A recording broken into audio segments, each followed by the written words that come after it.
میرا نبی فرماتے ہیں کہ اللہ رمضان میں سارے آسمان کے فرشتوں سے فرماتا ہے روزے رکھنے والوں کی دعا پر آمین کہو. عرش کے فرشتوں سے اللہ فرماتا ہے میری تسبیح چھوڑ دو, رمضان کے روزے رکھنے والوں کی دعا پر آمین کہو, آمین کہو. عرش فرش میں گونج اٹھتی ہیں میری دعائیں, میری صدائیں. میرے نوحے, میرے گریے ہلا دیتے ہیں. اگر بھوک پیاس میں مزے آ رہے ہوں کہ واہ یا اللہ تو نے کہا تھا نا, دیکھ میں بھوک سے بیٹھا ہوں. اس لیے افطار کے وقت دعا کیوں قبول ہے؟ افطار کے وقت کھانا سامنے ہے, پانی سامنے ہے, اور آواز کان لگے ہوئے ہیں سائرن کی آواز پر, تو اللہ کہتا ہے یہ فرشتہ, یہ میرے بندے, کھانا بھی سامنے ہے, پانی بھی سامنے, یہ کیوں نہیں کھا رہے, یہ کیوں نہیں پی رہے؟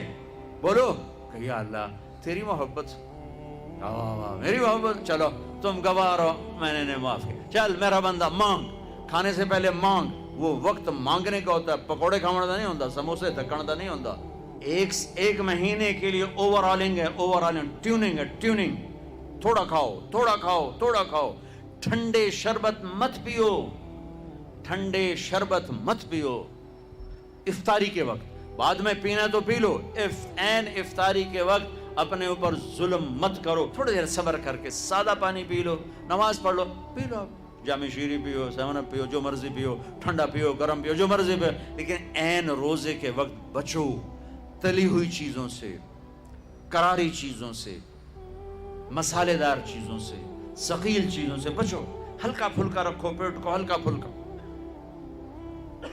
تاکہ روزے کا مقصد حاصل ہو کہ جسم پاک ہو, غلاظتوں سے, گندگیوں سے پاک ہو, صاف ہو. ہاں, اور اپنے دل کو بھی صاف.